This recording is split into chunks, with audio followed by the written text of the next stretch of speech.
Master Yoda I am. And listen you must to HulaZoo.com.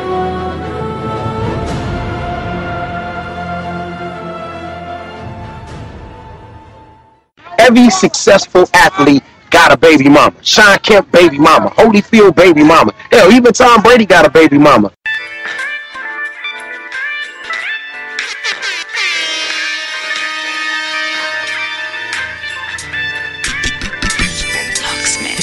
The booth. I share my world when in the booth. The booth. This is all I do when in the booth. The booth. A set of headphones, one microphone, and yo, hold the phone, I'm in the booth. The booth. I share my world when in the booth. The booth. This is all I do when in the booth. The booth. I got one microphone, flow glitz in the zone. Yeah, I ain't load me up, lock me in. I don't care, box me in, cause the booth got me in this brand new zone. Plug me in, turn it up, blitz gon' burn it up. Might start melting down the soundproof phone. It's one way, so it's one mode. Booth on the bus whenever I'm on the road. Lock in for days and anything goes. It's been 7 days, the same clothes. Still flowing for them dudes sitting outside on the blocks in the booth, but I'm spitting outside of the box. I know where the digits at, where the lyrics at. I ain't never losing, so I ain't gotta get it back. Got commercial music, but I still know how to spit it rap. I'm like the trees on my boots, I grew from the roots. If I'm lying, I'm flying, but I'm the truth. Only one way, my mobile on roam. I'm underground in the booth. The booth. I share my world when in the booth. The booth. This is all I do when in the booth. The booth. I got a set of headphones and one microphone. And yo, hold the phone, I'm in the booth. The booth. I share my world when in the booth. The booth. This is all I do when in the booth. The booth. I got one microphone. Yeah, I'm in the zone. Kel Spence is in the booth. Was he African? African. No, he was American, and he was like you. He looked just like you. He was Jewish. Just like you. Okay, Jew. Hey. It's an odd crime for a Jew to commit. I'm pretty docile. Okay, so we have an African Jew wearing a hoodie. No, you don't. No. No, that's not what I said. Is that what you heard me say? I said he looked like you. Do you look like an African Jew? No, I look like a cop. Yeah. He was Caucasian. You have eyes? All right, it's your boy Sinister One broadcasting live from the City of Champions. You are listening to The Booth, and we are going to get right into it. But before we get right into it, I got to talk about something real quick. If you want to get in live and call into the show, 508-251-5722. But we do have some questions from listeners this week. And I also got to thank my guest last week, Frank Czarnowski, a.k.a. Z-Man, who was 5 weeks in on the COVID-19 testing positive. He was on last week. Later on during the show tonight, I've got Mayor Robert Sullivan. Interview with him will be on later on tonight. But tonight, we got to get right into this. We got a lot of shit to talk about tonight. The return of Ken Diesel, R Squared, a special guest. We got a lot of stuff to talk about. I'm going to let R Squared say his hellos first. Hi, everybody. It's nice to be back. We have a great discussion for you tonight. Ken Diesel. It's also great to be back. I'm tan, ready, and rested. Let's go. And I know, Ken, man, you guys have got to be really pissed off to some of the stuff that's just been going down. Frank Czarnowski, look at this. All these people in the chat already. Z-Man, Paul Forrest, Anthony Arnold, all in the chat listening to us right now. And we got a lot of stuff to talk about. Like I said, we got a congrats going out to the booth. The booth was picked as a featured podcast on Podcast Nation this week. So it's a big thank to Brian Harris of the Facebook group Podcast Nation. Before we get into our conversation, I got to go through the local and national news booth. Here locally, Massachusetts Governor Charlie Baker extended the stay-at-home advisory for non-essential businesses closures through May 18th. Unfortunately, protesters showed up yesterday at the State House to demand the state lift restrictions and reopen. So I don't know if you guys want to chime in on that, because this is kind of what we're going about, because we're going to get into what went on in Michigan. So anybody want to touch base? Because for those who forget, R Squared is down in Florida, and they've kind of had a back and forth down there also with openings and reopenings. So I'm going to let Ken go first, his thoughts on Massachusetts, and then R Squared can give us a little update on what's going on in Florida. Well, look, if you want to peacefully protest your government for redress of grievances, I'm all down for that. Okay, absolutely right. However, don't be a goddamn idiot. There's an old Vermont saying that says, your right to hit me ends where my nose begins. Okay, you want to go out and protest? Fine. Freaking fantastic. Wear a goddamn mask. wear some gloves, and stay 6 feet apart from the next person next to you. I assure you, people are going to see you, whether you're bunched together or not. Be a little safe. Other than that, hey, let me tell you something really quick before we begin. My grandfather, Israel I.B. Diesenhoff, or we just call him Buzzy, survived being born a Jew in Imperial Russia. He survived World War I, the Russian Revolution, the Bolshevik Revolution, coming to a country where he didn't speak the language, the Great Depression, World War II, going through my aunt and father's adolescence, and going through 5 grandchildren's adolescence. I that's for 8 weeks with Netflix and delivery.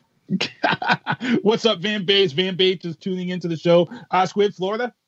Yeah, I mean, it's not that much different. We've got bigger controversy down here because our governor's a moron, and he just isn't willing to provide the leadership that some of the other governors. And I don't mean that in a partisan way, because I can name Republican and Democratic governors that are doing a fantastic job, whether I like their other policies or not. So, thankfully, this really is not a partisan issue, nor should it be one. However, we've just got a severe lack of leadership down here in Florida. So the counties have really taken over, and each county is doing its own thing. So whatever the governor says is just kind of an umbrella for the state, but each county, and quite frankly, the counties are led by people far more capable than our governor and lieutenant governor and attorney general, for that matter. So, it's going to be different. So the very southern piece of Florida, Miami-Dade, Broward, and Palm Beach, which is the majority of the population of Florida and 3 of the largest counties in Florida, are staying closed because the numbers are high. And that's the whole point. If you look at what the president's task force said, I mean, the president says it before he disagrees with it. But, I mean, it's true. But his own guidelines were you need to see different things to begin each phase. And all these states are reopening, including Florida, without meeting phase 1's numbers, according to the president's own guidelines. So it just doesn't make any sense what you see going on. Now, just a quick comment on the protests. I agree with what Ken said. People have absolutely the right to protest, whether you represent 1% of the opinion or 90% of the opinion. You have a right to be out there and expressing it. The problem is that the protests really are made up of 2 groups that don't necessarily have overlapping interests. You have people who are legitimately terrified about their ability to feed their families and keep their homes and that type of thing. And my heart goes out to those folks, and I understand why they're willing to assume an awful lot of risk, because the status quo is deadly for them. They're not working. These so-called stimulus things are not flowing down, at least not to a lot of people. I see the lines here for the food banks and the deliveries, and people wait for hours and there's no food for them when they get to the front of the line.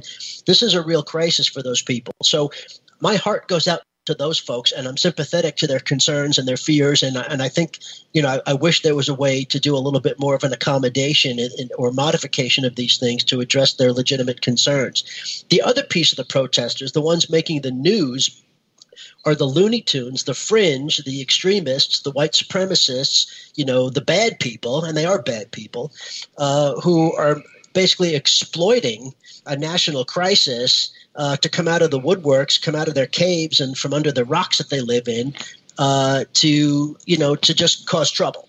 And they're not legitimate, and they have the right to express opinions to a certain extent, not a full extent. I don't agree with that, but to some extent they do. And that's where we as a society need to stand up. We need to be accountable, and so do they. And we're going to really dive into this because this topic came up during the Michigan protesters. I posted about it about 2 weeks ago when the first batch showed up, and there was a little bit of a conversation. There was people who watched and saw, but it didn't generate much talk. And I talked about this whole double standard thing in America. And then when it happened a week later, now everybody is up in arms, and it's like, this is exactly what I was talking about a week later. So we're definitely going to get into that as we get into this conversation, because there's a lot of things that Ken said to me off air was that, this goes deeper than just race. This goes deeper than just the Second Amendment. This goes deeper than just, your right to protest and white supremacy. This goes back to David Koresh and Waco, Texas, and things like that with these militia groups. And we've known, for those who follow this show, we've talked about militia groups many times. So we're going to get into that. So let me just finish up our local national news with Denver. A mother and daughter funeral home operator were indicted for selling the remains of loved ones in a body part selling scheme. Another operation where, and here in America, we trust people to do the things that we think is right, and they're not. And it's sad. It's sad that they're taking advantage of people, you know, and this goes back before COVID, but it's just sad that somebody that you entrust with their business is screwing you over. The scary thing about this is that they were selling organs to schools, colleges, transplant places. So it's a scary thing. And so if you haven't seen that story, it's out there. Check it out. Wendy's is pulling burgers off the menu as COVID-19 caused a meat shortage due to issues. Just before we went live on the air, we just saw a story that Tyson has 58% of their employees that tested positive. Tyson is known for chicken, meatballs, all that stuff. So that's going to take a big hit. I went to Wendy's, and like I said, I haven't gone to Wendy's, but I did go to McDonald's last week, and they had no bacon, and they were only allowing one burger per meal because they were short. And then I had somebody else post that they said they were only allowing one patty in Denver. So this is an issue. Also, the Obamas will give a virtual commencement speech on June 6th via YouTube for all of those who graduated from college and high school that didn't have their ceremonies. A lot of people will be tuned in. Also, history has been made in Sudan, Africa. They've criminalized female genital mutilation. Say that 3 times fast. Making it punishable by 3 years in jail. I remember, Ken, you talked about we came on about women's rights. We did a show like years ago, and I forget what we were doing it for. And this topic of female genitalia mutilation came up, and you were on it. And I remember somebody got in your butt about it and said you didn't know what you're talking about, and then you did know. You were like, it's mandatory. And I looked up stats, and almost 9 out of 10 women are forced to undergo this procedure. This is a big deal. 3 years in jail. And they're saying this is ushered in a new era for women's rights. I'm just going to let you touch base on this. Well, as we stated before, this is a procedure that removes the sexual sensitivity of the vagina. And the idea was women would become more loyal to their husbands if they didn't receive sexual pleasure from sex, from intercourse. Most of this procedure is done on prepubescent females, though not all of them. I say 90%. So this idea these women could give consent is ridiculous. So unfortunately, it was strictly a cultural thing. It was not religious, because there are a number of Islamic scholars that said there's nothing in Islamic religion that's required to do this. As a matter of fact, it's against that. This is strictly a cultural practice, and it's nice to see that we're dragging these people into the 19th century, and maybe another 30 years will come into the 20th or maybe the 21st century. I don't know if you have anything to add to that, R-Squared? No, I agree 100%. This is a big step forward, and I hope it pervades the entire region. Here. All right, moving on. Coronavirus updates real quick. Brockton, 3,054 confirmed, 158 deaths, up from 2,610 last week, 138 deaths. As I said, I've got Mayor Robert Sullivan coming on. We're going to talk about that. New York, 15 children between the ages of 2 and 15 have been hospitalized in New York City with symptoms of consistent rare disease, possibly linked to coronavirus. We saw this last week in the UK and in China. It's where your appendages, your toes and feet are swelling up. So they want to just, guys, everybody, keep an eye on that. The Kawasaki disease. Yes, correct, Robert. Robert has put that in. So it's a blood thing. Go speak on that real quick. If you have knowledge of it. I don't know the details. I've heard of it before. It's an incredibly rare disease. It's like less than a fraction of a percent of people get it. It manifests in children. But what it has to do is it's a blood disorder. It's a genetically caused thing, so you can't catch it. It's a genetically. It just happens if you just happen to have the wrong combination of DNA material in your genes. But it has to do. I wanted to say something that doesn't make sense, like an inflammation of blood, but blood doesn't inflame. But it's some kind of blood disorder that does something like that, where the blood doesn't work properly, and it causes swelling in the extremities, and it's very painful and it's fatal. Oh, horrible. Now, I get these guys on. We got a lot of stuff about the legal booth, and we're coming in hot into the legal booth right now. People have asked questions. We've got all this stuff going on. So first of all, let's get into this first one. It's a quick one. There was a meme going around of this woman, this white woman, and this goes into our second story that we're going to work it together. She said, referring to white women as Karen is the same thing as the N-word she had posted. This has drawn a ton of debate on social media, but this popped up also in coincidence with this story out of San Diego, where authorities are looking into a man who wore a Ku Klux Klan hood while grocery shopping in Sanity, California. Breaking news before we went on. Now they're saying that they are looking into the possibility that this could be called a hate crime, which is why I brought these guys on. Is it, not just Michigan, but this was also another topic. Can either of these people? Adding to the legal booth also is Michigan. There was a woman with anti-Semitic signs, not praising Nazi slurs to go after the mayor and governor of Michigan. So together, let's talk about that legal. Can someone be charged with wearing a Ku Klux Klan hood in public in the store? Can that be considered a hate crime, or do they have to commit a hate crime to be attached to that for it to be a hate crime? Well, I don't think you're going to have the hate crime, because merely wearing Klan regalia would just in itself probably is not enough. However, and this is the big however, if you do something, if you step 1 centimeter across that line, like you walk up and make some racial comments or some other type of thing while you're wearing the Klan hood, then yes, you can. I don't think wearing the Klan hood alone is enough. It's incredibly stupid and insensitive, and I hope to God he's taken out in the back parking lot, beaten a little piss out of with some heavy mining equipment, as he should have been. But I do not think that's alone. However, and this is the big however, as a number of my colleagues pointed out, that while it may not be a hate crime, you probably can get charged with disorderly conduct or threats. Ooh. Or something like that, or incitement to riot. If you're clearly walking into an area that is clearly meant to provoke an adverse reaction for no other legitimate purpose, then yeah, you probably could be charged with that, and that would be more of a misdemeanor. I think wearing a Klan hood in a supermarket in a very diverse area during a pandemic, yeah, I think you're pushing the line. Wait, everybody's on edge right now, and I think you're pushing the line.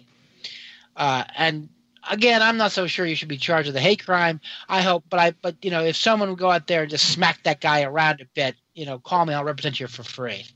What about? I'm going to ask Squid this one. What about holding up the signs with Nazi slurs? In Michigan, calling for the head of, the governor's head and things like that. Do you feel the same way? It falls under the same thing as wearing the hood? They're slightly different, and you have to take a look at it in different ways. I agree with what Ken said about hate crimes. You have to look at what the language of the statute says. I teach that in my classes. In fact, I spend time on it because I think it's a critically important issue for a long time, and especially in these current times in this country right now. So, we talk about it. We look at the federal crimes. We look at the Florida crimes. We look at some other ones. The bottom line is, not to go into a whole lecture here, but the bottom line is, normally what a hate crime is you have an underlying offense, usually an assault or a battery or a property damage that's already a crime. And if you could show that it was motivated by some kind of demographic bias, racial, religious, otherwise, and you can prove that beyond a reasonable doubt, you can enhance it. It's called an enhancer. Right. And it just adds 10 years, 5 years, whatever to the maximum sentence you can get because you add in the enhancer that it was motivated by some kind of, demographic hate. And so if you have somebody who's just wearing a Klan mask, I would say that, first of all, it's bad taste. And what should have happened was the manager of the store should have said, "Excuse me, sir, that we don't find that that's an appropriate mask to wear. We'd like you to leave and come back with an appropriate mask." And if the person refuses, he has the right to be thrown out or law enforcement called, because then it's clearly disorderly conduct or trespass or something else. And at that point, you could look at whether he was racially motivated, and then it could possibly become a hate crime. But what should have happened was the store should have thrown his ass out, plain and simple.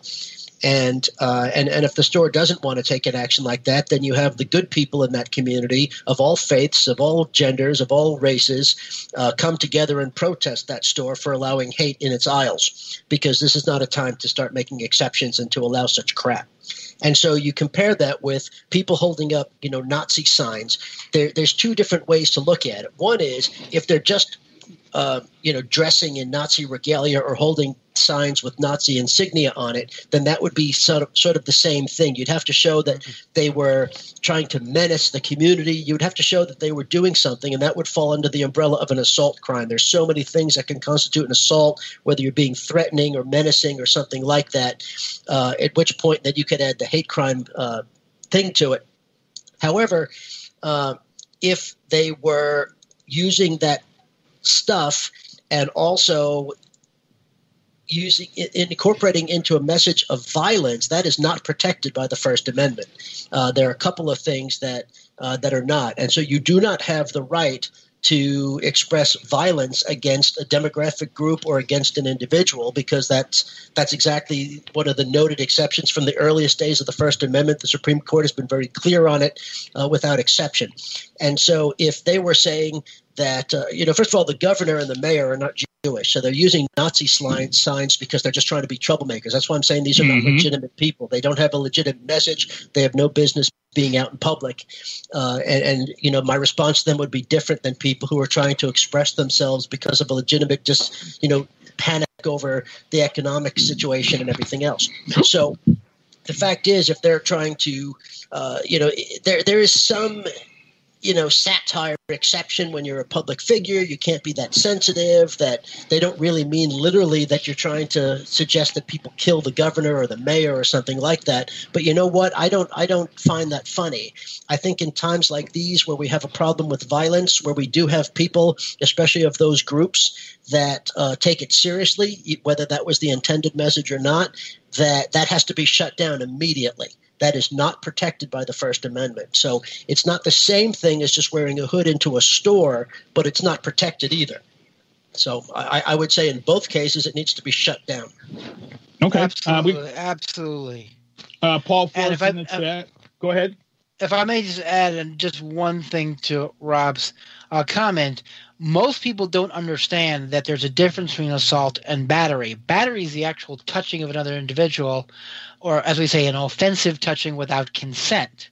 An assault is to put someone in imminent and reasonable fear of physical violence. For example, if I take a gun, even though it's not loaded, and I point it at R Squared's head, I've committed an assault, even though the weapon wasn't loaded, even though I didn't pull the trigger. The mere fact that I took a firearm and threatened him, that constitutes an assault. And that is why you actually can be charged with a hate crime on a mere what they call simple assault. I do not think either Michigan or that clown in Florida made any type of threatening physical gestures other than the sign, which I found incredibly offensive, by the way. I totally agree. So that's the reason why we dialed it back. One of the things that made it so offensive is what they were doing is they were putting in, and I don't know the German, but I'll give you the English translation. It was "work will make you free." That was placed on top of all the concentration camps in Nazi Germany during World War II. Thank you very much, Colonel Resnick. And that has been sort of it's a very inside sick joke, because most of the people who went through those gates never came out alive. Actually, never came out. They were turned into ash. Again, as Rob pointed out, neither the governor nor the other people that are protesting were Jewish. It was just incredibly offensive. And I think that people, especially in this day and age, grow the bleep up. You're not in high school anymore. This crap's not acceptable when you're in high school. It certainly isn't acceptable when you're an adult. As for the comment about Karen, again, grow up, people. I don't think it's on the same level as that, and I will not use that word. But it's not. But still, it's offensive. I think people need to act a little more mature and raise the level of discourse to a more civilized level. And if you can't, then maybe you should really think about shutting your mouth till you can. Yeah. Good stuff. Good stuff. Let me just bang out Entertainment Booth and we'll get into this Michigan conversation. David Castle, a 7-year-old battling cancer, got the surprise of a lifetime Sunday when John Cena, WWE superstar, visited the boy for an epic early birthday present. A lot of people were on there. They were cheering this. John Cena has the most Make-A-Wish grantings at 600. The reason why he visited this boy has cancer in his kidneys. I'm assuming this is not a good thing. So renal cancer is never good. Yeah. Cancer is never good to begin with. Renal cancer is juvenile renal cancer. Yeah, that's not good. Yeah. So I applaud John Cena for taking this, he went out there. He saw this kid in Florida. It was actually in Florida, I squared. This story comes out of Florida. I forget where he was at, but this story was actually out of Florida. Odessa, Florida is where it happened. So that's somewhere near the Daytona area. It's sort of like northeast coastal Florida. If I applaud him. Yeah, he made this little kid's dream come true, and it's probably good for him. Yeah, it's a tough one. Erykah Badu will be taking on Jill Scott on Versus. They'll be the first women to battle on IG on Versus, which we can't wait for. Star Wars Rise of Skywalker debuted yesterday on Disney, 2 months previously than what they had expected. Also, this is a topic, guys, that we had talked about on this show a few times. We talked about the ability to watch movies coming out at home when they are released. We've debated this. We've tossed this idea around. Yes, WWE is an essential business in Florida. I don't know. He's buddies with DeSantis down there, so that's why that got put in there. That's a Vince McMahon thing for you WWE fans. Oh yeah, that's what happens when you can buy friends. Yep, exactly. Say it ain't so. Well, come on. What an asinine thing that WWE is an essential business when all these people can't go to work. Come on. Right, exactly. And AMC and Regal Cinemas might be barking up the wrong tree. Universal Studios released Trolls World Tour on video on demand. In 3 weeks, it made $100 million in 3 weeks. Why this is important is because back in 2016, the movie Trolls was released in the movie theaters and made $116 million in the cinemas. So this debate that we've had on the show about more people watching movies at home is true. It will be supported, and they're seeing that during a time like this. But I think Regal and AMC Cinemas are turning around saying that they will ban Universal movies from their theaters when this pandemic stops and everything reopens. I think it's a bad move because with everybody having, like me, I've got a 75-inch UHD 4K. I'm liking watching my movies at home lately, and I think it's a bad move to make. I think they better pay attention to these numbers. And what they're saying is that Universal Studios violated their right to first showings. Well, right now we're in the pandemic. All the movie theaters are closed. They still have to honor their release dates to the movie studios. So I don't know. Legally, guys, this is kind of a legal question. I mean, we're in an extreme situation.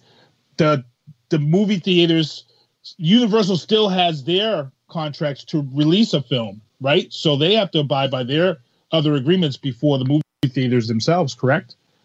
Yeah, I mean, this is one of those damned if you do, damned if you don't situations. Correct. I mean, the distributors have a contract with the movie studios to release a film on X day. Now, I don't think when anyone was drawing up these contracts, anyone thought in their wildest dreams every single movie theater in the country basically shut down. Mm-hmm. At the same time, the reason movie theaters want first run is say, hey, they want the first bite at the apple. They're paying for the privilege, and then after it comes out, they'll give it to the home market.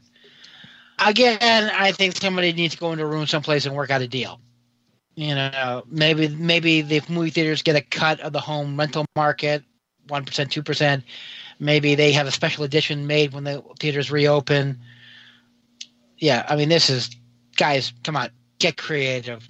This is the same argument we're having remember when peer-to-peer music sharing services first came out and the music industry went all crazy and they started suing these kids for multi-million dollars and they found out they got burned.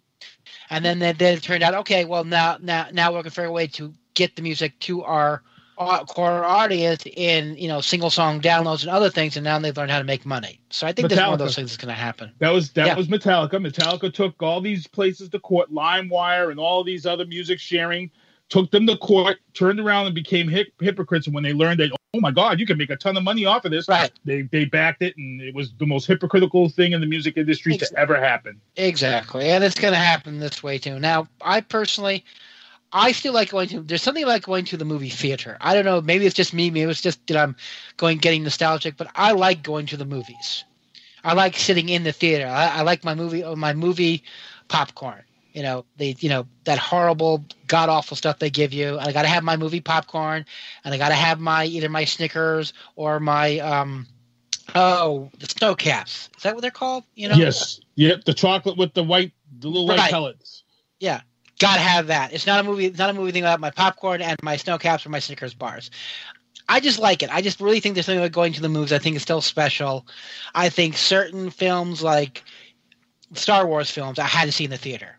Just the sense of it. You just can't. I mean, I got a pretty big television here at home, but it's not the same thing. But that's just me. Squid, your thoughts real quick? Yeah, I mean, first of all, I will go back to the movie theaters, and I think that the owners they're going to have to do some reconfiguration, and that's the nice thing is because I normally go at off times because I don't like being crowded in with people. Yeah. That's the one thing I don't like. So the good thing is they're going to have to remove some of the seats, maybe put up some dividers between the seats. They're going to have to figure it out, or people are not going to go back to the theaters. So the good news is for people who want to go back, like we seem to want to, I think there'll be an improved situation in there from a health standpoint, and that'll be good. The other thing I would say is, I agree with Ken. If this needs to just be settled, and it's going to be settled with some money exchanging hands, and if not, even if these distributors, these theaters have an argument to make, it'll just be paid off, by money, and it'll all work itself out. This isn't going to be a long term problem. Well, you know what? But oh no, go ahead, finish. I was just going to finish my thought, and you had mentioned that you're enjoying watching these movies at home, and the one difference, and I say this somewhat tongue in cheek, I suppose, but stop discriminating against single people because they charge a set fee for these newer movies that they're releasing. It's $20 or $24, and so if you're a family of four, that's a bargain. Right? Yes, you're right. If you're one person, that's a ripoff. Because in the theater I can get my popcorn and a soda for less than $24. So especially if you go to the early, like you were saying, I go to the early bird specials. Okay, yeah. There's the Revere Cinema, and if you go to the early bird special on Sunday, it's only on Sunday. It's like at noon, and you go there, it's half the price for a seat. And if you're part of their frequent buyers club, you can get discounts on the food. Not much, but a little bit on the food, especially on the popcorn. Yeah, it does well. Yeah. Whenever I go to the movies, I got to have my popcorn. So that's what I do a lot of times. I go to the early bird special, me and the other senior citizens. Yeah, exactly. Yeah, that's how my brother does that. He goes on Tuesdays because this cinema is $7 Tuesdays. And he goes. And you're Squid, you're exactly right. For me, a trip to the movie theater for me, it's $100 or more because I've got kids with me and it's snacks at Dollar Tree because I break the rules and go to Dollar Tree before buying stuff at the you have like 5 or 6 kids you're bringing in there. You've got to do that. Yeah, you go on food alone. Forget the tickets. It's the food alone would kill you. Yeah. Paul Forrest is in the chat. He says Lars Ulrich of Metallica has come out and says that he regrets taking it to court. To be honest, I wouldn't even regret it because it got music online to where it needs to be today. So that whole thing was just growth. I think it had to happen. So you did have those legal lines set. So I think it's good stuff. Real quick, Sports Booth, rest in peace to Don Shula, my Dolphins head coach, passed away, 90 years old, perfect season in 72. I'm just going to say something. I got to get down to one of his steakhouses. We have one here in Connecticut. I've yet to get down, but I heard it's a pretty good steakhouse. Anybody want to chime in real quick on Don Shula? You're down there in Florida. How was it taken down there in Florida when he passed away on school? The problem is because everybody stay at home, especially in the south of Florida where he lived his life and all that. people aren't able to do anything. They're not able to pay respects or anything, and it's very painful because he was a real hero. The guy was a brilliant football coach. He was also a gentleman in every way. I mean, he just did everything right. He understood the game. He understood the players. He treated people properly. He was a gentleman. He was incredibly brilliant as a football strategist, and was just a really good person. And, did a lot of things for the community even before it was the thing to do for sports folks. And he was 90 years old. So it's not like it was a surprise. He had been in failing health and, whatever. But you just never like to hear news like that, especially when people can't go pay respects. I think that's painful to some people down here. Has there been any conversation that they may do something for him down there, or when this is over? Has there been something said about putting something aside for him? My guess is does start?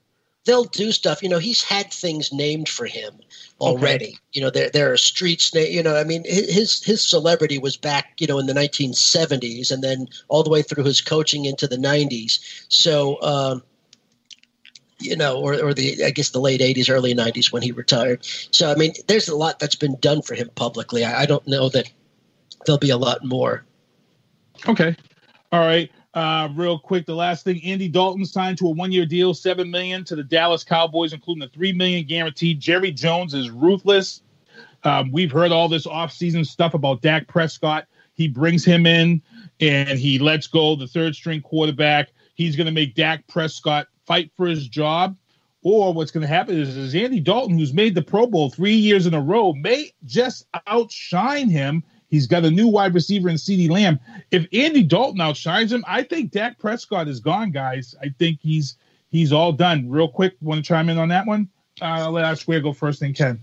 Yeah, I see it a little differently. I think Dak Prescott is the man in Dallas. And he's got a fan base. He's done fairly well for himself, despite the I hate the Cowboys. It's the team I hate more than anybody. So it's tough for me to say anything decent here. But the fact is, there's chaos in that system because of Jerry Jones and some of the problems on that team and in the locker room.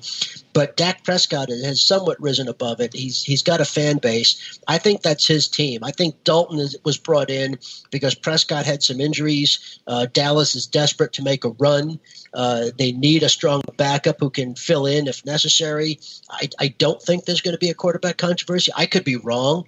If there was one, it would be great for the rest of the NFC East. But any discord in Dallas is good for the rest of the league.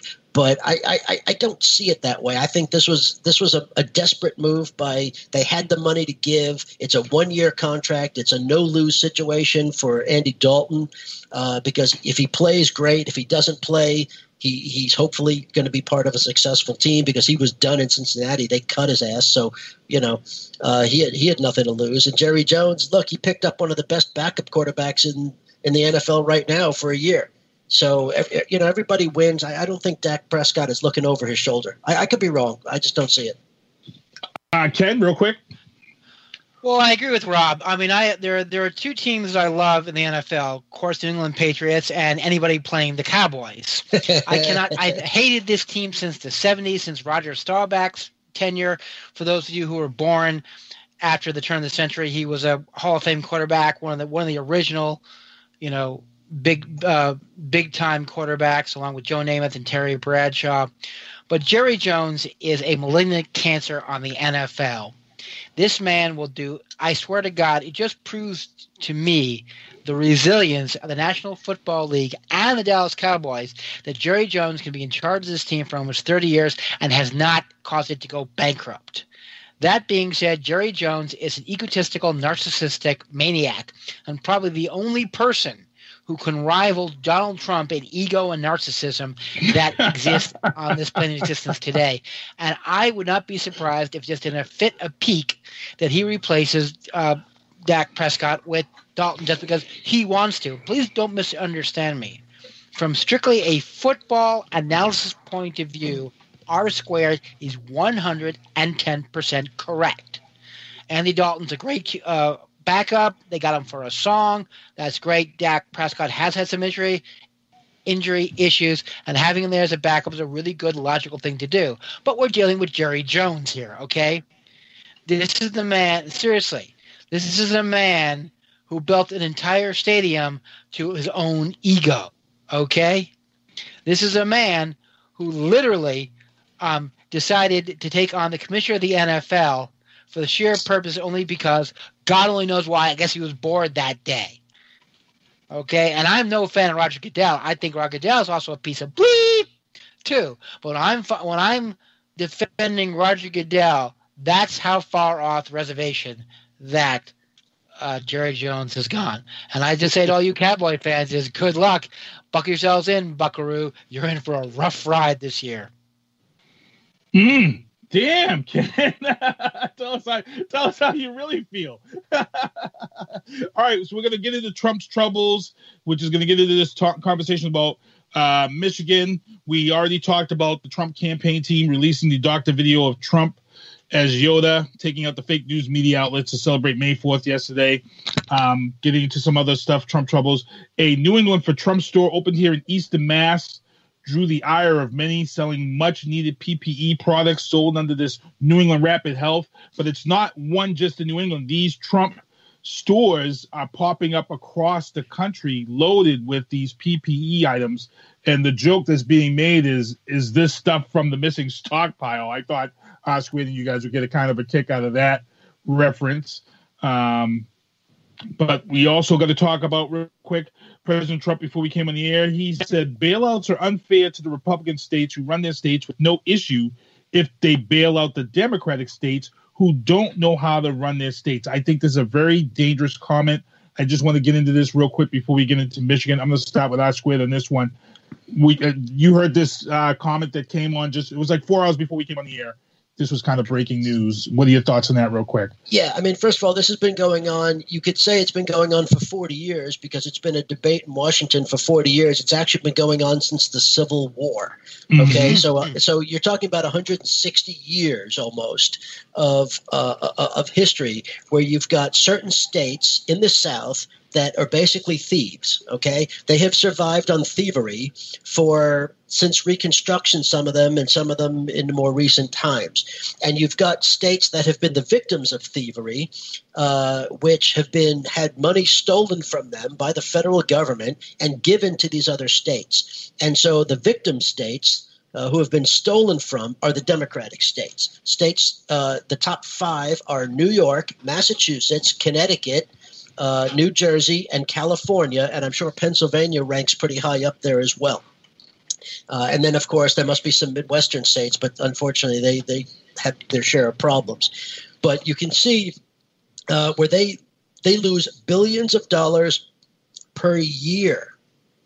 Okay, billions of dollars per year are taken from those states and given to states like Tennessee, Kentucky, Alabama, Mississippi, and all those other bleep states down there that refuse to raise their own revenues. You see, here's what happens. It's not that the federal government is just spending money on federal projects, which they can do in different places for different reasons. They are actually giving money to those states to subsidize their state budgets. That's why it's thievery. Okay, if these were federal projects and that's just the way it goes, you can't have, the same thing everywhere. But it's not that. It's these states refuse to raise revenues, so they take money from the other states who are raising. New York has incredible tax base. Massachusetts has a big tax base. California has a big tax base, and people don't always like it, but they demand a certain level of services, and that's what your money is supposed to be going for when you pay your taxes. These other states don't raise taxes. And so the federal government is subsidizing their state budgets to pay for those services. So if you're in New York and Massachusetts and Connecticut and New Jersey and California and many other states, you are not only paying taxes to subsidize the services in your own states, you are paying for the state budgets in those other bleep states down south who refuse to raise their own revenues. And not only that, they have the gall for many years, for decades, to criticize the tax policies and the spending and everything else of the states that they're stealing from. I mean, it's the most brazen hypocrisy and thievery that you would ever see. And, the one there's no silver lining to this pandemic, but the one thing that it brought this to light, and maybe something is finally going to get done about it. I've been talking about it for years. And the late, great Senator Moynihan of New York was talking about it in the Reagan administration. Okay, this has been going on for a long time, and the states haven't been able to figure out how to fix it. Well, you know what? Now is the time to see how it gets fixed. Because those states take. They have a tornado, they have a flood, they have a hurricane. They take. They don't want to raise taxes, so the federal government pays for their budgets, and all the other states give. And then when they need something, you remember the people who voted no on the relief for Superstorm Sandy? You remember that? Mm-hmm. All the thieves, all those freaking thieves like Ted Cruz and Rand Paul. And all the people in the thief states were voting no for that because they only want to steal money from people. They don't want to actually do their fair share. So it's high time that this gets fixed. So shame on Mitch McConnell for saying what he did. Shame on Donald Trump for supporting it. This is an absolute abomination. This is an absolute failure of leadership in a way that is clearly definable to to different halves of the country. And I'll tell you what, this is what secession is about. Because if this doesn't get fixed now, it's time to just go. It's time to say, you know what? You're on your own. You know, it's funny. R-Squared just went on his mini diesel there, and I just got PTSD because I believe when this topic came up before, I believe we had the same fire in R-Squared. And I forget what the topic was, but this topic came up about 5 or 6 months ago. Ken, anything you want to try to add to that? Oh, I was being nice because, well, now you open the door. Because Rob was saying everything that I believe and said it more eloquently and more politely than I ever could. So since he was the polite guy, I'll play the bad cop. Uh-oh. First of all, Rob's much too modest. He wrote a very lengthy article about this, and I strongly recommend for those of you should read it. It goes into a lot more detail with numbers. Let me just say this, okay? The only thing I would slightly disagree with my esteemed colleague on is about the federal projects that go to certain states. And I agree that not every state can get the same federal project because of geography. There are certain projects that go to certain states that aren't go to other states because of their geography. One of the biggest ones is the Mississippi River. Yeah. Now, for those of you who do not realize that, the Mississippi River has more commerce going down it than the entire interstate highway system combined. I mean both north and south and east and west, because people don't realize that because it's a river that goes between two states, it is not owned by any states, but is in fact maintained and operated by the Army Corps of Engineers. Mm-hmm. We spend literally billions of dollars, not just on the river itself, but on the ports along the river, the bridges, the tunnels, erosion projects, and also the ports in what they call the Mississippi Gulf region. I'm talking billions of dollars. Now, it is true that the Mississippi River does go north of the Mason-Dixon line. That's true. It's a simple thing of geography. But the majority of the commerce is below the Mason-Dixon line, and they got billions of dollars. Not only that, but the amount of money that we spend on infrastructure in the South. Have you ever heard of something called the Rural Electrification Administration? Prior to the REA, it was a New Deal project, there were virtually no electrical power outside of major urban areas in the South. If you would go back in time to, say, 1930s Florida, and you would go outside of Tallahassee or Miami and maybe Tampa, I'm not even sure about Tampa, Rob will have to correct me on that, there was no electricity at all in the state of Florida. No phone lines, no lights, no nothing, no telegraphs. We, and I mean we, by the federal government, made the electrical grid in the South possible. Roads in the South were made possible by the federal government. Highways, dams, schools, you name it. The amount of money that we have spent in the South is incredible. And let me just say this. Someone who grew up in New Jersey and currently lives in Massachusetts, we have a very high tax burden here in both those states. And I'm one of those people that say that's the cost of doing business. Taxes, to quote Oliver Wendell Holmes, taxes are the price you pay for living in a civilized society. And I will grumble about them as everyone else will, but I will pay them because I like my roads. I like my education system. I like the fire department to come when I'm stuck in an elevator. I like the police patrolling the streets and keeping, the hordes away. And that's it. But for these people in the South to complain about how their tax dollars are being wasted by the federal government, well, sweetheart, I got a real simple solution. You want my solution? And by the way, this isn't my original idea. I have no idea who created it first. I can't find out. But someone suggested that we do what we call the dollar for dollar, which means every dollar that state sends to the federal government, they're allowed to take that dollar back in federal projects. And if you send, let's say, $10 to the federal government and you get $20 back in state federal projects, you got to come up with the other $10 from your state coffers. Let's see how fast Mississippi can do that.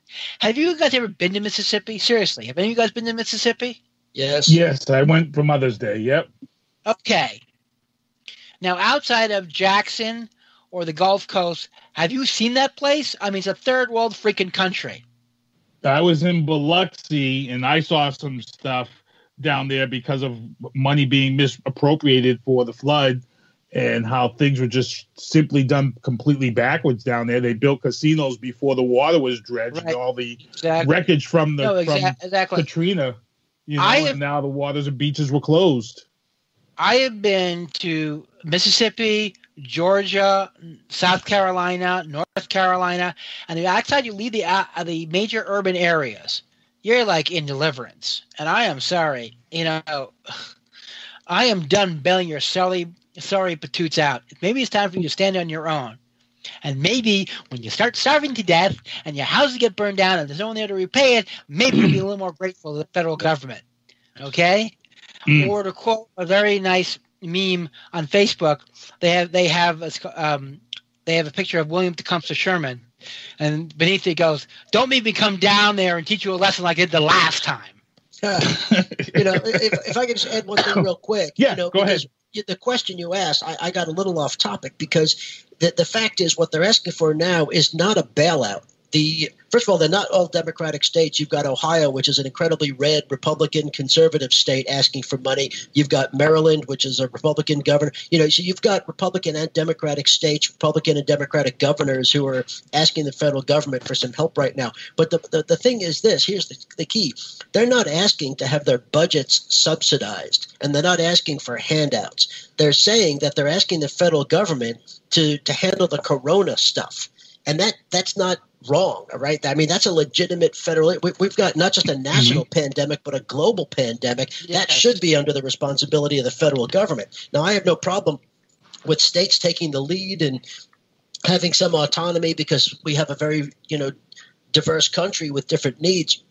But the federal government shouldn't be able to say, hey, listen, all of a sudden you're completely on your own. We're not going to help you out with coronavirus. These are the states that have spent their own money. They've gone into deficits, not on wasteful spending like Trump was saying. They've gone into deficits because of the response to coronavirus. That's where their money has gone. This is not wasteful spending.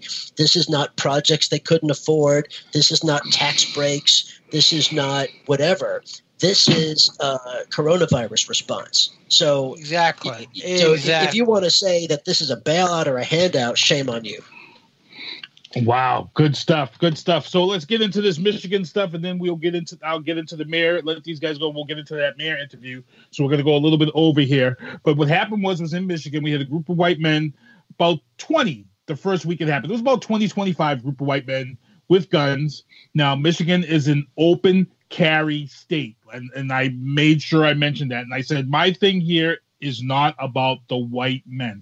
It's their right to protest. It is also their right to legally carry openly in Michigan. The problem is that in this state, we have a severe case of double standards. And it's not just with races, it's also in genders. And as I brought up before, we have this issue here with, rich white males getting off and a slap on the wrist for rapes of women over the years. We've seen time again. I remember when I was younger, I remember the Duke case, the infamous Duke rugby case, where these guys all had their careers and their lives ahead of them. And these guys pretty much got a slap on the wrist. We just recently had another gentleman who was an Ivy League student. He raped a young lady outside of a dumpster, left her there. She was crucified in the media. She was crucified in court. And he pretty much got out and got off after serving 6 months or something like that of some crazy friggin' time. Yeah, 6 months house arrest. 6 No, he months. went It to was jail like for a couple of months. Yeah, a No, couple of he months. went like 2 weeks. Yeah, he served a But- fraction of a sentence, but he went to jail. Exactly. Yeah, but again, he was connected. He had money, and we talk about this crazy double standard. And I think it was beat up enough on social media. The reason why I got these guys on, because Ken said it goes deeper than that. Yes. And I'm going to let these guys get in it, because Ken believes that this doesn't go just by race. This gets into the nuts and bolts, which is the militia part of it. And why we are talking about this is because this militia thing has been building and building and has been building for years. Now, behind the scenes, a lot of people don't know there has been laws and things that have been written. They've been battling this on state house floors and in Washington itself to try to take away some from the militias and this right to carry that's in our Constitution. The reason why people feel they're coming after it is because there's this attack on militias behind closed doors that people aren't realizing. So as we see these people in Michigan, a lot of those groups were paramilitary groups. This second week in a row that they've come out, now they've tripled, quadrupled their numbers in this protest to the point where they had to bring state police out. And my feeling is hey, we've got to nip this in the bud, because we know all these guys that are gun owners are not sober. We know these guys are drinking whatever before they head out there. Hey, let's get out there and raise some hell. And this is where I don't want to see angers and tension come to a head, and now we've got innocent people dead in a situation that could have been completely avoided. I understand, trust me, it's their right, but I think it's a bad mix. I'm going to let Ken start off on this one. Okay, very simply. Let me just say this. There is never been a single case in the United States Supreme Court which ever said that you have a right to bring a loaded semi-automatic automatic rifle to the State House during a protest. What D.C. versus Heller stated was that laws that prohibited outright the ownership of a firearm are unconstitutional. However, states had the right to, and so did the federal government, to regulate time, place, and manner of you carrying weapons and the type of weapons that you carry. So let's start off with that little thing. Number two, there is what I like to call the angry white male syndrome. Most of the states that are on the eastern and western seaboard are very diverse in both socioeconomic, race, and gender. So the traditional white male has had to change his stance. He doesn't like it, but he's got to deal with it. However, that's not true when you go to the rural areas of the South and the Midwest. You still have the angry white male who feels he has the right to walk around with his gun and intimidate everybody else because he's the angry white male. Unfortunately, in those states, these are not very well-populated states, especially in these areas, and the people who do this have a lot of political power, as Keith referred to them as the militia movement. So they can get away with crap that they couldn't get away with, let's say in Massachusetts or even Florida. I don't even think they could pull that crap in Florida. If they walked into Tallahassee with automatic weapons, I think the state police would go, not today, pal. Put your gun in the car. You want to protest, fine. You want to walk around with your automatic weapon at the Tasty Freeze or the Waffle House, knock yourself out, but not on state property. However, in Michigan and the Midwest and South, there's a lot of political power these nudniks have with local governors, and they don't want to piss them off for fear that they would piss off a core constituency when it comes to election next year, and that's why they're getting away with it. Quick question: Does that group also make up the high numbers of gun lobbyists? Also, that Midwest group? Yes and no. They're definitely a significant number, but they're not. I don't think they're as many as they are, because I really don't think. Because you notice the NRA was dead silent about this. They kept their mouths shut. Yeah, they were. They didn't awkward silence. Numbskulls. Why? Do you guys wonder why the NRA kept quiet? I think very simply is the NRA, they like their gun ownership, but they just don't like to be brought in with these nudniks. Because I think you're right. Because we were one step away, Keith, from some idiot dropping his gun on the floor and it going off, and some cop hearing a gunshot and said, "Oh my God, shots fired!" And then we're in the OK corral. Okay. Now I have an LTC, license to carry concealed weapon. Colonel Resnick over here spent, 24 years in the military? Yep. And probably got it drilled into his head about proper way you carry around a firearm. And one of the things you don't do is you don't put your finger on the trigger unless you intend to pull. You never pull unless you intend to fire, and you never fire unless you intend to kill someone. Did I get that right? That's you don't right. shoot to wound. So this idea of them walking around with their fingers on the trigger is really stupid. Matter of fact, in a previous show, Colonel Resnick gave a very long recitation about how they carried their weapons in a war zone, and about when they were loaded and when they were not loaded, as I recall. And it surprised me because, according to them, they didn't always have their weapons loaded. They had it in the, what you said, the quick draw holsters, or not the holsters, the ammunition. You had a term for it, I forget. Yeah, let's just say that nothing was chambered, and you had your magazines within easy reach but not loaded. Right, there you go. So I got to ask, as our military. So I have to ask this of because our squid's in the military, and I remember this came up, and you guys were talking about the fingers on the trigger. Elian Gonzalez, I don't know if anybody remembers the young little boy who was brought over here, and the ATF went in to take him out of the home. And I remember that was when social media was kind of just starting. And everybody was up in arms at the fact that this ATF officer with his AR-15 was taking Elion out of the house with this gun on him. And I remember we actually discussed this on the show.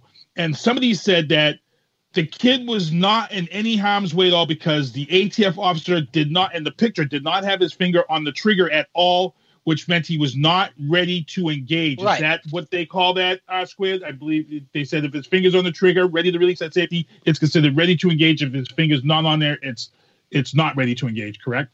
Well, yeah, I mean, that's true. I mean, the problem is this.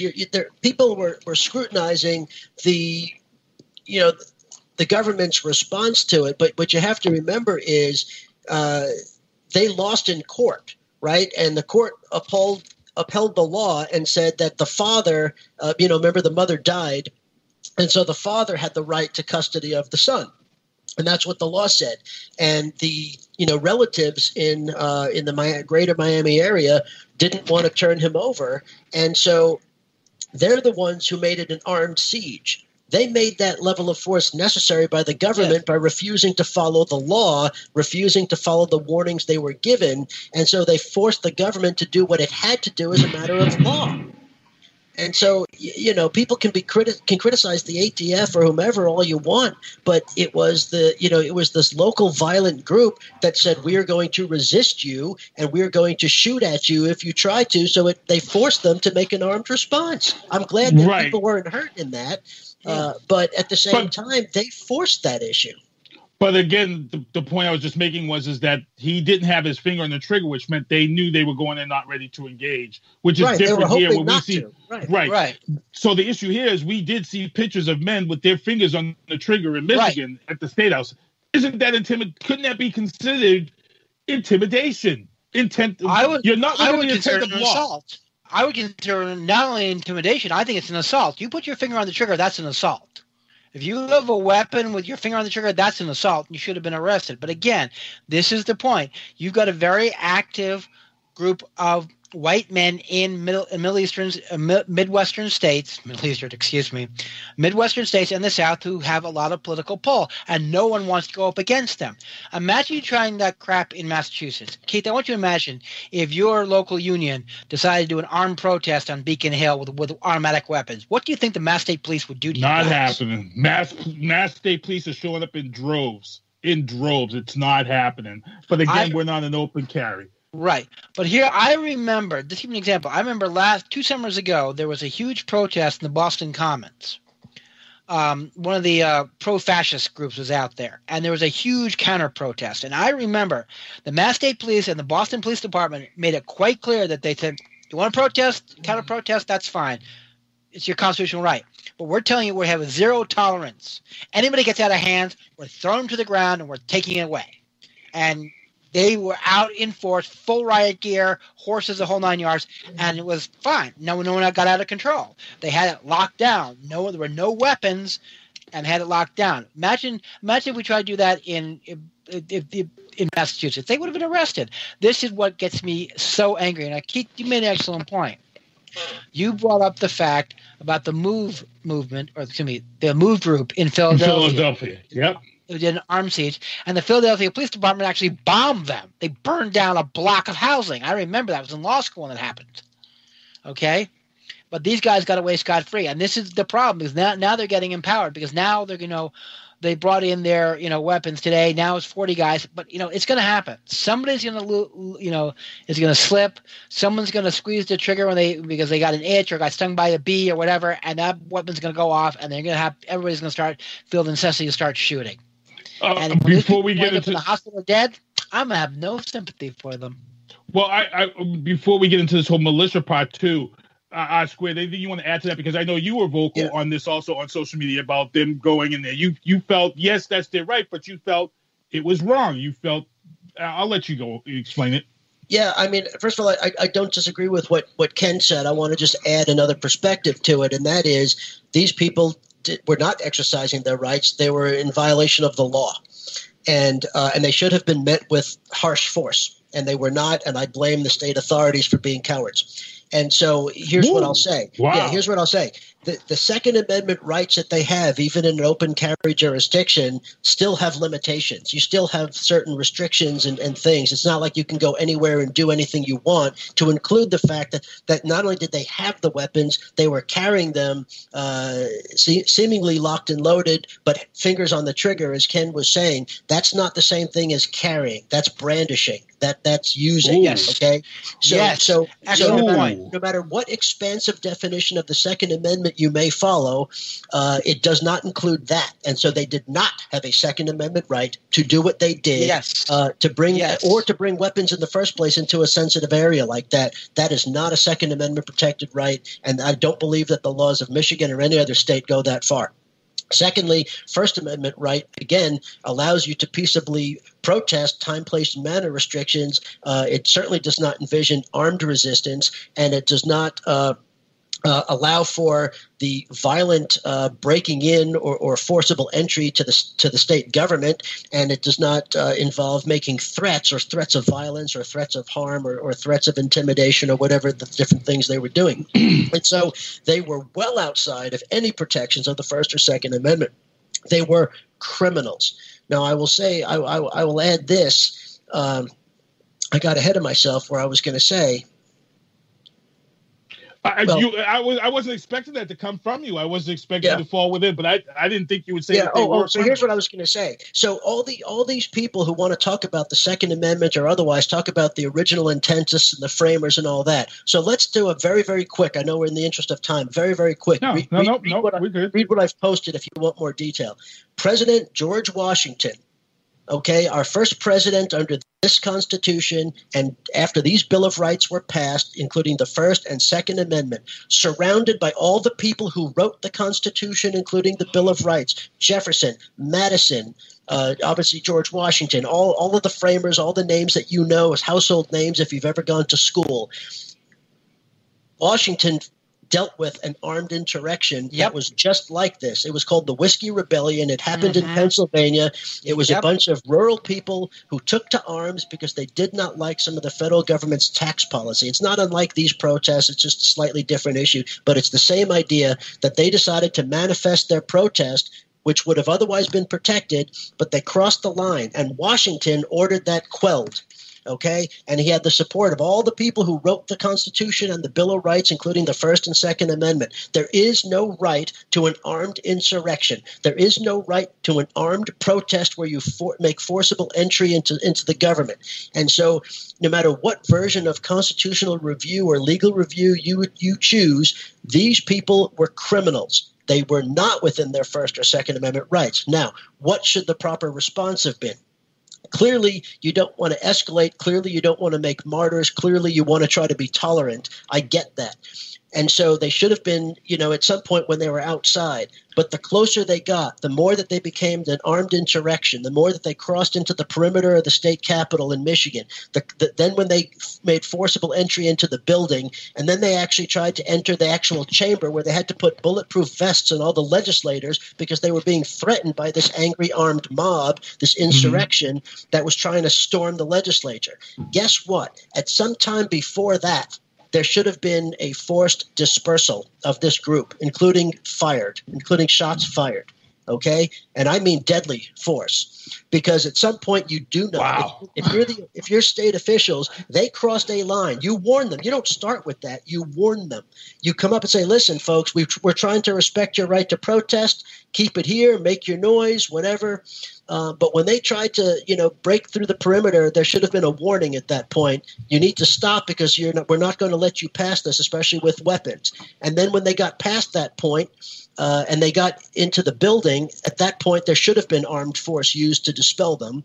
And then when they tried to get into the chamber, there damn well should have been an armed response to do that, whether it's the state police, whether it's the National Guard. And I get it. I get how bad it looks. We just celebrated the 50th anniversary of the Kent shootings. That was a terrible chapter in our history, but that was shots fired on an unarmed protest. Right, exactly what to say. They didn't. Insurrection. This was a group of criminals. There's no legal analysis that justifies what they did. There's no Second or First Amendment argument. They committed the crimes of assault. They committed the crimes of threat, depending on how the state law categorizes it. These people were committing crimes, and when they became an absolute threat to the safety and functioning of the state government, there should have been an armed dispersal. Whoa, I got chills because I was, when somebody gave me the thing and said open license to carry, I'm like, well, I guess they were within their right. And that's pretty much, I just felt it was a bad. So no, excuse deeper. me. I really think we need to once again bring home the point that Brother Rob has brought out there. There is no right to brandish a firearm. And I agree. Right, and I have the right to walk around the entire Commonwealth of Massachusetts with a baseball bat if I want to. The moment I threaten your kneecaps with it is when I'm going to jail. Okay? End of story. So no excuse. And this goes deeper because we know that a lot of these groups that were there, and Trump, oh my God, instead of just, he praises the sergeant at arms for the state troopers for doing a good job. But then the day after, he slaps him in the face. He turns around and says, well, the protesters in Michigan that showed up with their guns are good people, and the governor of Michigan should bend a little. And I felt that to be, again, here you are giving the wrong people power. Is that how you feel, Asquith, on that one? Yeah. First of all, these are not good people, no matter how you want to measure it. But no matter what, as a president, you show better leadership. You say, hey, look, let's try to solve this peacefully. Let's try to have dialogue. You can say things like that, but you don't say that these people are the heroes. You don't say that the governor should listen to them, because what they did proves that they shouldn't be listened to. I felt that was wrong, and this isn't the first time that President Trump has done this. This is, he's chose the side of the so-called, alleged white supremacists.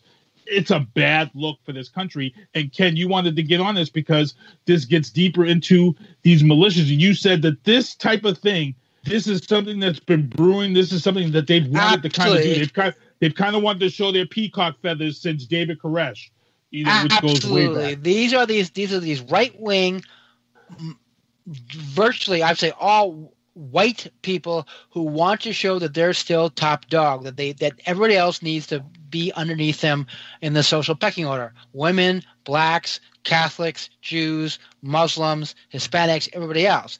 And the way they get to do that is they go to the little enclaves and say, hey, I'm the king of the castle. And because they represent a rather powerful political force, the state isn't going to come out and slap them around. 3%. Let's be honest, it's the 3%ers. That's right. Pretty much what we're talking about. Now, another point I want to raise. Do you realize where most of our modern gun control legislation comes from? And this is going to shock the hell out of most people. Virginia? No. Ronald Reagan's California in 1968. This is what happened. A group of Black Panthers showed up at the California Assembly with automatic weapons and shotguns and handguns. And because they were carrying them in the open, there was no law against that. And Ronald Reagan said there was no legitimate reason for someone to walk into a public building with a weapon. And he's right. I have to agree with him on that. And that's where we got the first modern gun control laws to counter the Black Panthers. Okay? It wasn't us liberals trying to take guns away from law-abiding citizens. It was Mr. Law and Order himself, Ronald the Ray Gun Reagan, trying to disarm the Black Panthers, who are arming themselves for the war against Whitey and the pigs. So this idea these people were just law-abiding. No! Let me ask you something. when we had the Women's March about 3 years ago, how many of them were armed to the teeth? None. And there were a lot of women, too, that Saturday. Maybe because they're not a bunch of goddamn pussies, okay? That's all I got to say about that. I still got chills over R Squared's answer because I for sure thought he was going to say, I was not leaning that way, but like I said, there are things that R Squared can see from those videos and those pictures, and being a guy that's been a JAG officer, a guy that's been in the military, and he's exactly right. It's brandishing a weapon, and that is an offense. Brandishing a weapon is an offense. Carrying is, when you go to license to carry, they tell you carrying your firearm in your car is supposed to be in a case, right, locked, and it's supposed to be in your trunk. That's legally carrying. Carrying, there is still, even though you have an open right to carry, there are still rules and laws to how you carry your weapon. Exactly.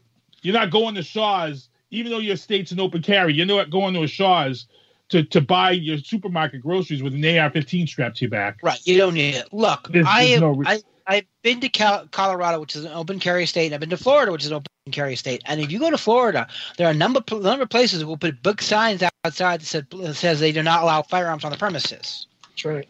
As a matter of fact, when I was in Colorado, there were a number. The synagogue my father belongs to actually had to put a sign out that said that they do not allow firearms in their house of worship, because apparently there's a right in Colorado to bring a gun to a house of worship unless you're specifically told not to.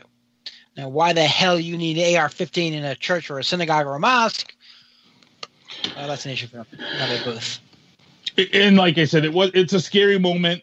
They haven't come back out to protest, but I believe we're going to possibly see the state police maybe have the National Guard involved this next time, because I'm pretty sure it's just going to be more people the next time in Michigan. And like I said, these protesters, again, it looks like mini Trump campaign rallies. That's what also scares me, people. They're showing up with Trump 2020 banners and memorabilia. They look like Trump campaign rallies. Here in Massachusetts, it was the same thing. Well, these don't look like protests. Go ahead. I'll let you get on that. Just real quick, that was the thing that I said at the beginning of the show, that you've got legitimate protesters who are really concerned about but that's not who this group was. This is an illegitimate group of protesters. They're campaigners, they're militia people, they're anti-government people. They don't care about COVID-19. That's not what their agenda is. They're just using the pandemic and all the fear surrounding the pandemic to push an illegitimate political agenda. Exactly. When you brought that up, and when I did see this, I wondered if there's, again, when 4 years ago, when Donald Trump got in at 1:15 a.m., when those votes shifted, when that 3% shifted that vote from Hillary Clinton, we knew that there was a silent majority out there. And I feel like when I see these protests now with these Trump people with their signs and their memorabilia and all this stuff out there now for 2020, I feel like, is this an inside thing? Is this something that we're not realizing? We just think that, okay, it's just Trump people out there, but is this their way to promote his campaign? He knows he's been shut down. When the press came at him and crushed him and outed him at these daily meetings for using them as campaign fodder, when he was called out, the White House told him, hey, you got to pull back. They're on to this. And which is why he put the new blonde girl up there, Kylie McKay. This is why, because they were on to him. The press was on to him. Fox and them were coming after him hard. I mean, CNN was coming after him hard about this, Jim Acosta. And I'm going to ask you that, too. Do you think that this was his way to get his base riled up and get them out there to get that campaign going? Because the numbers are coming in, and Biden, as much as people don't like Biden is right there with him.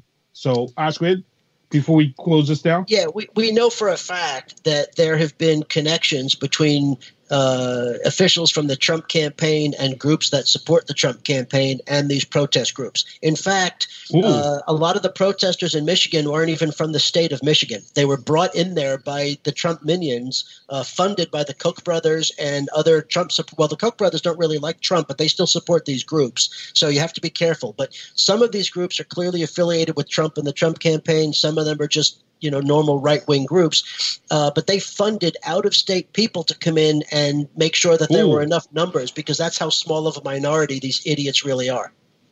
Ooh, wow! So you start checking the plates. You can read it for yourselves. That's proven.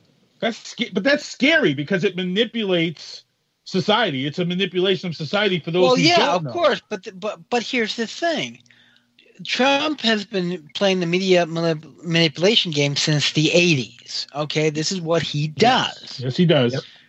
And people forget, and I got to remind people again: Hillary Clinton got 3.5 million more votes than Trump. Okay, if we had a straight up or down, Hillary would be president, and Trump would be back to being a reality star. He has never had a large base of support. What he's had is a very vocal base of support. Mm-hmm. Do not confuse those two. And if you look at all those rallies, because a lot of people have taken the wide shots and show that maybe he's got maybe a quarter or a half an arena full. Yeah, they make a lot of noise, but there aren't that many of them.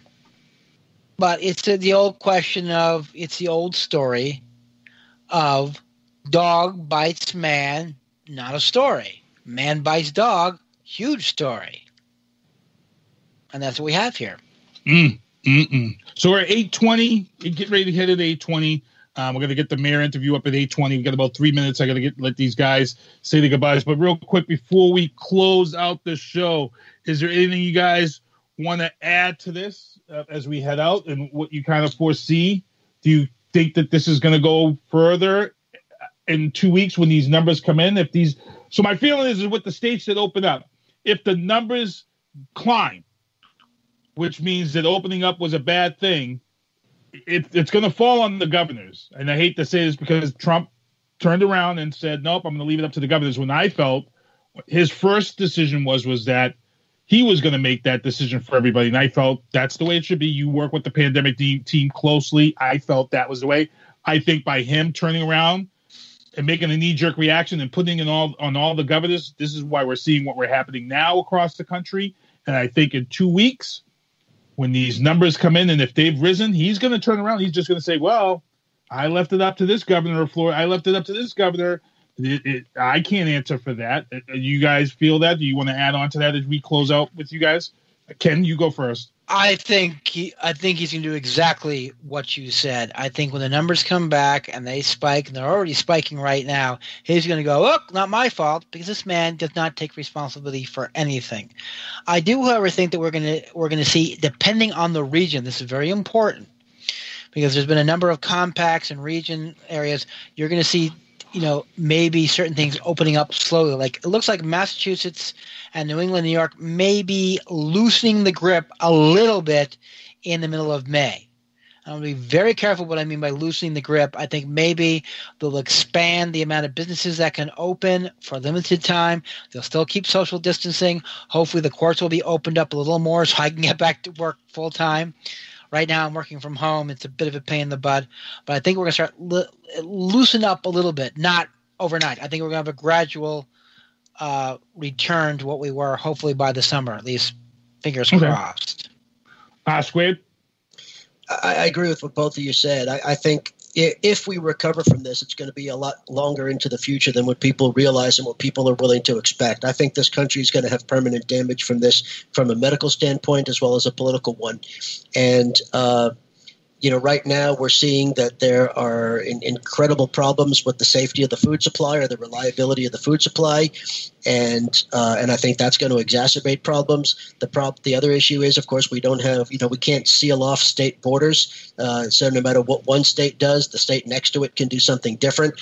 And so these governors and state leaders that are being foolish and reckless in their decisions are going to cost the rest of the country, because people are going to move around and they're going to flee and whatever else. And so we are going to be in for a world of hurt. Well, I just saw that. That was a group of people I saw on Facebook. They went up to Maine because Maine opened up, and they were like, oh, let's go on our motorcycles. Let's take a ride up to Maine. And I'm like, man, you don't get it. Now you go up to Maine, you mingle with all these people, you drive back to Massachusetts. Yep. And now if you caught it or brought it back, And again, you may not even get it, but you can still bring it back with you. And that's the scary thing. The 14 days, Mary situation. Yeah. So, you know, these people who think, oh, let's go. I mean, this is the problem. We've been dismantling the public safety net for 40 years, and now we're paying the price. Mm-hmm. Yep. So, hey, I got to thank these guys for coming on. I got Mayor Robert J. Sullivan coming up after these guys head out. But thank you guys. Good conversation. Good having you guys on. I'm going to let you say your goodbyes before we get out of here and get the mayor on. Oscar, I'll let you go first. Yeah, thanks. It was a great conversation. Happy to be back. Sorry to leave on such a difficult note, but it was a great conversation. Thank you. Ken? Again, thank you very much for having us back on. It was a blast from the past. I greatly enjoyed it. I hope we educated, informed, maybe enlightened some of our listeners, all 12 of them. Guys, gals, boys and girls, be safe, be well, and we will get through this together. Yeah, a lot of people dropped these questions in the chat. These guys knew, a lot of these guys, like Paul Forrest, when he heard you guys were coming on, they hit me with the legal questions. They wanted to know. Keith Shanks, I got to give him props. He gave a great question that you guys answered. He's a retired police officer, but he wanted to know about, bringing those guns in, and he had these different ways that they could have been charged. I-Squared, you nailed it dead on. You gave him all the answers he was looking for. So that was great stuff. So again, I got to thank these guys for coming on. I'm going to take a quick 1 second break. I'm going to let these guys go, and then I'm going to get the mayor on for you guys. Mayor Brockton, Robert J. Sullivan, brought to you by Skype. All right, guys. I want to thank you guys for coming on. Thanks. Thank you. All right. Take care, guys. Be safe. All right. Peace. From the City of Champions, you are listening to The Booth. We got a special guest with us today, Mr. Mayor Robert Sullivan. And first, I got to say something. I know we're under a tough time here, but happy 50th birthday, sir. Oh, well, first of all, Keith, thank you for having me on the show. And yeah, half a century. I hit it on April 27th. So thank you. And, who would have thought, when I took office on January 6th that we'd be dealing with a worldwide pandemic, and it's really greatly impacting the city of Brockton. And I'd love to just give you some updates relative to what we're doing on the coronavirus efforts here in the city. Awesome, because we actually fielded some questions for some people who sent some questions in. There's a lot of questions out there. There's a lot of confusion. Social media has this thing of fake news. So we try to, keep stuff real here and keep the numbers right and keep the information correct for everyone, because it is a real serious situation. And as I said, again, we're on here with Mayor Robert Sullivan. I just want to thank him for his time. So before I get into the questions that we have for you, I want you to just talk about the importance of staying at home. I know there's a lot of people now that they're up in arms. They're protesting in all these different places. But, you're right there with Governor Baker. And I've said this before. Some of the reasons why you put curfews into place, why Governor Baker has done things, is because you guys have tried to allow the community to do the right thing. But then when you hear things like birthday parties and people in the park and not doing what they're supposed to, you're kind of forced to show your hand. So I want you to just talk about how serious this is and why we need to flatten that curve and everything across the country. Yeah, no, so again, I'm from Brockton, and my wife's from Brockton. We're raising 3 kids in Brockton. So it's a scary time for young and old folks in Brockton. And, I don't take it lightly being the mayor. And again, I have to act in the best interest and general welfare of everybody in Brockton. So I did, first of all, declare a local emergency many weeks ago. And, I closed the basketball courts, and I love playing hoops, but it's not the right time to be playing basketball. And I closed DW golf course as well. It's not the right time to be out there, because you have to do the physical social distancing. You have to 6 feet or more. And we know this virus, as you know, this virus is killing people at a rapid pace. Over 150 deaths in the city of Brockton. 150 residents have passed away because of this nasty pandemic. So the curfew was something that I didn't take lightly. I know some people got mad at me. I got some calls. Hey, what are you doing? You're taking away my liberty. And my answer is this: I'm trying to save lives. Plain and simple. I'm trying to save lives. So anything that I can do that will help on that effort. But the biggest thing is to just keep saying to Brocktonians, listen, take it serious. Let's work in collaboration. The key word is working together. But we need to listen to what the healthcare professionals are telling us. So, when there's a 6-year-old birthday party or when there's a cookout, that's not the time. This is not an extended vacation right now. This is life and death. So, I'm really working diligently. I do want to thank the governor, lieutenant governor. They've been really, really great helps for Brockton. Getting increased testing at the neighborhood health center. Originally, we weren't sure what to do with people facing homelessness, the homeless population at Father Bill's Mainspring, and they gave us some tents through DPH and MEMA, and we used Perkins Park to spread the population. So anything that we can do to, first of all, get the message out in multiple languages, right? Because Brockton's always been a beautiful, diverse community. But we all just have to, and this is why it's so important for what you do. I mean, you're saving lives just by getting the message out. So that's my whole thing as mayor, and we really just have to stay together, stay focused, and hope to God that this virus minimizes and decreases in short order. And the funny thing about this too is during this time, it allows you to see those people who really do step up, and you see those people who are a lot of talk. And it stinks that it takes something like this to see who the true people are.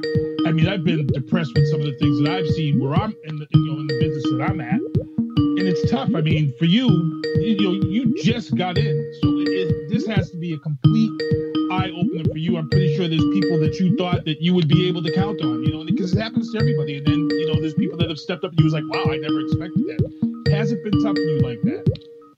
Well, yeah. I mean, so I was a city councilor for 14 years, right? But the role of mayor is a whole different role, right? You're the CEO of a business known as Brockton, almost a $500 million business. And, I got sworn in January 6th, just took the 100 days, the infamous 100 days last week. But I'll tell you, before COVID-19 came, we had a major blackout when I took office. 7,000 houses lost power. Then we had a major water break on the east side. That's 5,000 houses lost water. And then, the pandemic comes to the shores of the United States. Of course, it was the West Coast, but we knew it was coming. And my wife she's a physician assistant. She worked in the emergency room for 14 years. And she said to me, hey, there's a pandemic coming to the United States. It's in China now. It's in Italy. You got to get ready. So I called a roundtable at City Hall weeks and weeks and weeks ago, before we had our first loss of life. And what I said was, listen, this is coming. So every Monday, Wednesday, and Friday, every single week, 3 times a week, I have calls with Brockton Hospital Signature, Neighborhood Health Center, Good Samaritan Medical Center, Father Bill's Mainspring, and High Point. The VA hospital used to get on, now they're doing their own thing. But, it's all about, listen, put aside competition, roll up your sleeves, work together. I want to thank all the men and women that are putting their lives on the line at Brockton, at the hospitals and nursing homes to save lives, and, of course, the firefighters and EMTs and police officers that are doing the same. We're in this deep, we're in this together. And, when I get texts from people saying, I want to help you, what can I do? It's just awe-inspiring. And, no one would think in the year 2020 we'd be dealing with such a tragic episode in our history. And, we're going to get through it, and hopefully we get through it sooner than later. But it's all hands on deck. I'll take any help from anybody that's willing to help Brockton and the Brockton residents and business owners that are here. Okay, cool. And we got about 4 minutes left, so I got to get into these couple of questions. These are very important questions, back to back, about the Brockton school system. Is there a plan to how Brockton Public Schools is going to grade and promote the students for this year? And should they be doing the assignments that are given to them online and participating in Zoom classes if it is decided to take what they're doing and put it towards a grade, pass or fail, as to say? Absolutely. So absolutely. And I'll tell you why. As mayor, I serve as chairman of the school committee. And the 7 school committee members that serve.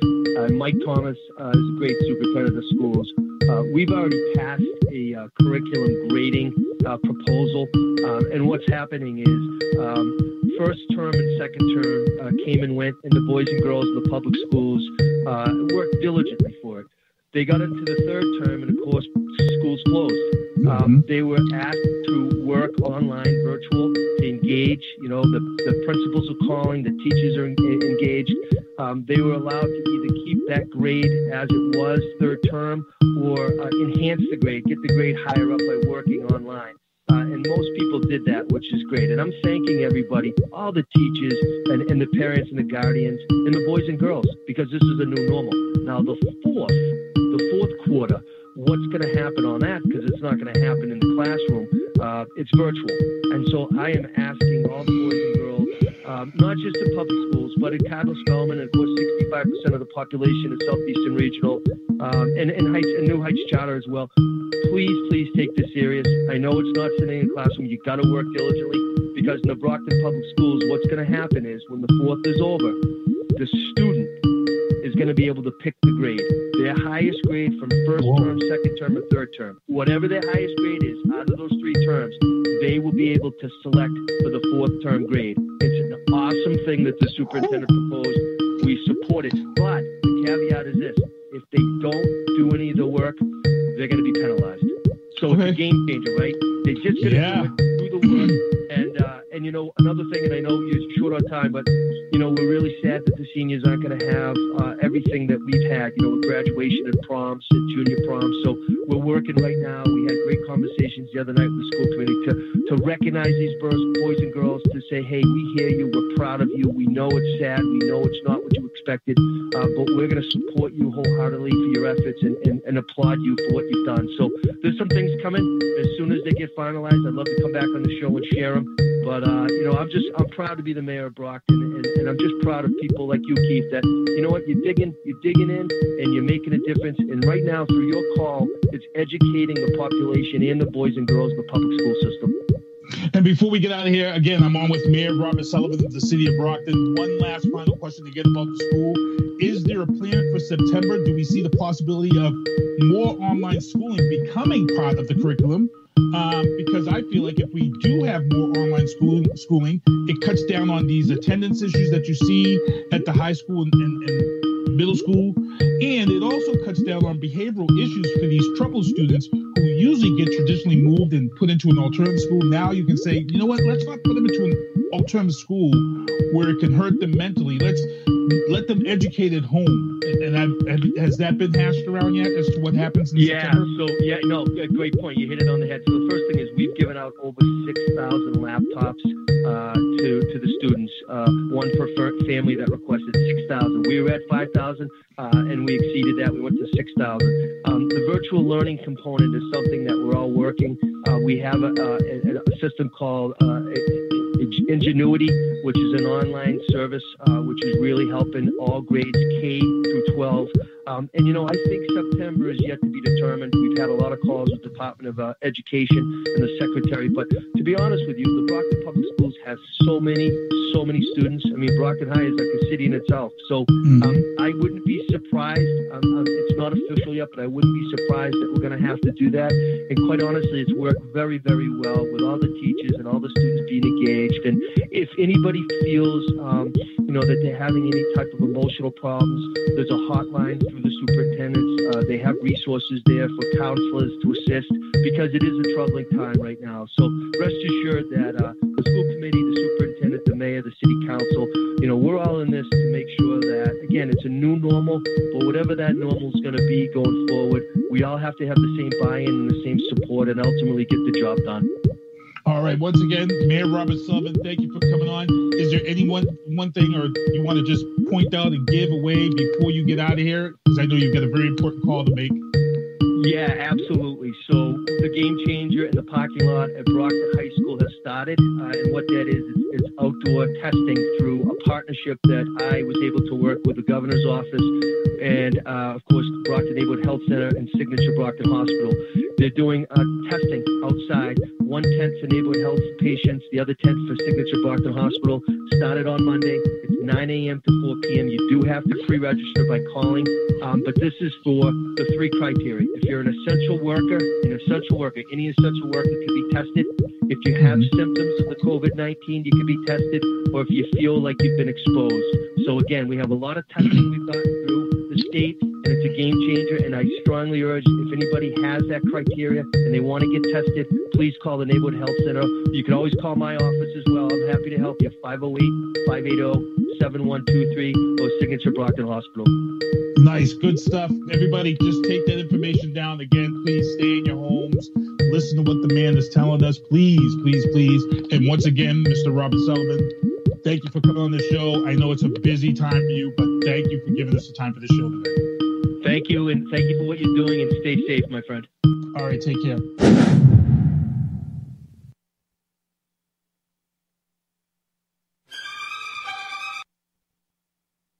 Well, see you next Tuesday. Thank you for listening to The Booth on Hoobazoo and HatcherRadio.com. Please follow the Facebook page and subscribe to the podcast at Apple Podcast, iHeartRadio, and Spotify. The Booth is a Sinister One production hosted by Sinister One. I've got to start hanging out with friends that are a little more intelligent and understand politics and stuff. It's just that I'm up on this level up here, and all my friends are down here. Me, nah. You guys, nah. Maybe a little more down in here. Screw you guys, I'm going home.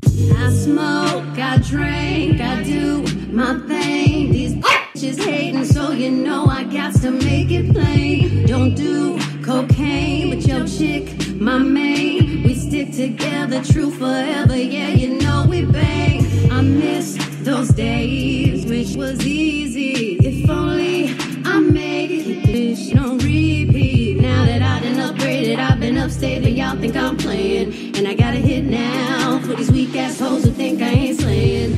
Try me, and I'll probably end up laughing, cause I never back down. I'm that chick with a clean ass whip, I don't need that shit, I got my own now. I get high when I get tired of fussing, fighting, guess I gotta crack down. Don't mess with me, cause on everything, I'ma have to bring the whole city out.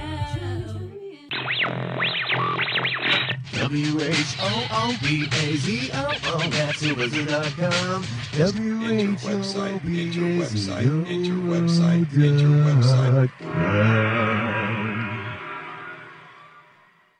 What's his music without the concept?